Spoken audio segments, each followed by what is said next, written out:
Hey guys, this is Dr. Samir Islam. I want to thank you for joining me today. So tonight we're going to continue our series on intermittent fasting. I'm a huge fan of this particular way of eating and approaching food, and I've been doing this for a long time. And in tonight's video, I'm going to explain to you exactly how intermittent fasting works, what's kind of the physiology and the science behind it, and how this may actually help out with some of the health problems you may be having, and also how this may help out with weight loss as well. So when we talk about intermittent fasting, once again, our series, we're in the second video of this series. In the next couple of weeks, I'll be discussing more details about intermittent fasting with respect to why I do intermittent fasting, why I think you should do it as well, what are some of the issues with intermittent fasting or questions you may have as well when it comes to intermittent fasting. So once again, when we talk about intermittent fasting, the definition is that you make a conscious decision to skip certain meals on purpose. So you don't eat either breakfast or you delay your first meal until later on in the day, and you eat only for a certain amount of hours and you fast the rest of the hours, meaning you have something that's no calories for the rest of the hours that are there. Now, during that time when you're fasting, you choose to not eat any particular food, and also you don't drink anything that has calories that are there as well. So things you can do, you can certainly drink water, carbonated drinks, caffeine to help suppress the hunger, but you only eat during those particular hours that are there, whether it's a 8-hour time when you have your feeding and then you're fasting for 16 hours, or for some people that do a 24-hour fast where they eat one meal, for example dinner, and then fast until the following day in which you have dinner 24 hours later. I personally cannot do that. I find that too hard, and so I usually do an 8-hour meal time when I eat, usually from 3 to around 10 or 11, or 2 until 10, and I fast the rest of the time, the rest of the 16 hours that are in the day. Now, how does this work? Basically, the essence is that you are eating fewer calories than normal. And so if you're normally averaging about 2,500 calories per day, by eliminating one particular meal, you're decreasing the amount of calories that you're consuming, which obviously will lead to weight loss as well. Weight loss, when it comes down to it, is pretty simple. How much you take in should equal or be less than how much you expel. And so if you're taking in more than what you get rid of, you're going to gain weight. Now, obviously, if you take in less than what you get rid of, you should lose weight. And so with intermittent fasting, by minimizing how much you're eating and by skipping a full meal, you're minimizing how much you're taking in. And by doing that, you're eating fewer calories than normal. But what's actually happening is that your body actually acts different in a fasting state in terms of being more efficient with what you have. So it actually is, you're able to get rid of fat a lot easier if you're in a fasting state as opposed to as if you're in a fed state. And this is the science behind intermittent fasting, why it actually can help out with weight loss and also help out with the way your body functions.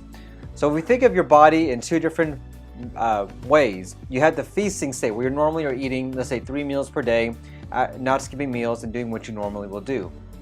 Whenever you're doing this particular feasting state, your body will spend those few hours processing the food that you're actually eating, and it'll just burn what you consume. What you put in will get burned, and what you get out will get resolved as well.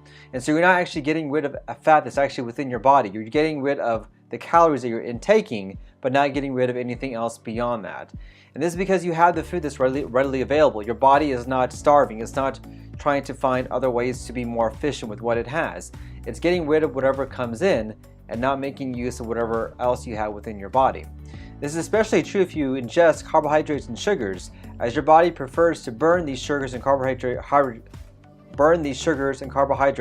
before they burn any other food source. If you're ingesting things like that are high in carbohydrates, breads, pastas, or have very sugary substances, whether it's a donut or something that has a lot of high sugar and carb combined, your body will preferentially get rid of that first before it gets rid of any other fat within your body, especially if you're ingesting that first. If you ingest those carbohydrates or those high sugars, it'll burn those first before it can burn anything else within your body that you may already have there. This is a feasting state. This is very different from a fasted state.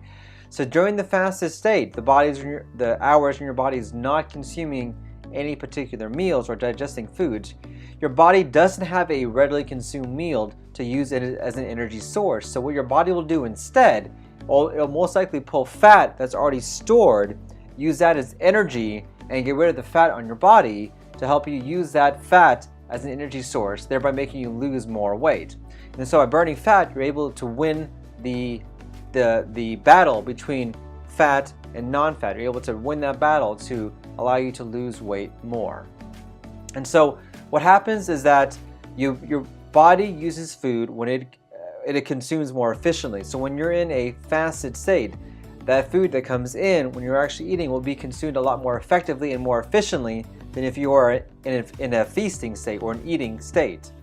And also too, you'll burn more fat when you deprive your body of more calories as well. Your body will preferentially get rid of fat more than it will any other source of energy. And so in the fasting day, if you look at the science behind it, now if you don't want to learn about the science, I would recommend maybe you exclude this part of your video, maybe just put it on pause or just not have to listen to this. But on a fasting day, your body will produce insulin, but that insulin will become very hypersensitive.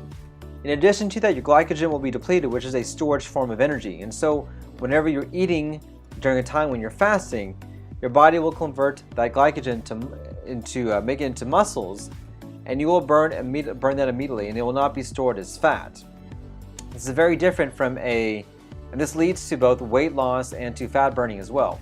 This is very different from a non-fasting day when your insulin is not hypersensitive, it's a normal state, and the food that's consumed, it's already going to be stored as glycogen maximally, and it'll be stored as fat. So you're not actually consuming that fat, you're not actually using it as energy, and so you're not able to lose that fat that you're already having in your body, which makes it a lot less efficient to get rid of fat and a lot less efficient to really maximize the amount of nutrition that you're bringing into your body. So with intermittent fasting, not only are you consuming less calories, but more importantly, the calories that you are consuming is being used more effectively, more efficiently, and your body is able to use fat as an energy source to get rid of the fat in your body, helping you to lose weight and also to help you live a healthy lifestyle. So I want to thank you guys for listening to my video. Next week, I'm going to talk about why I do intermittent fasting and why I think you should do this as well. I found for a lot of my patients who have a lot of gut issues or trying to lose weight, this is a very effective option or part of the arsenal you can use to help you lose the weight that you want to lose. Thank you guys for watching this video. If you like these YouTube videos, I encourage you to like my YouTube page, give me a thumbs up, and I would encourage you to subscribe to my page as well. Thanks and take care.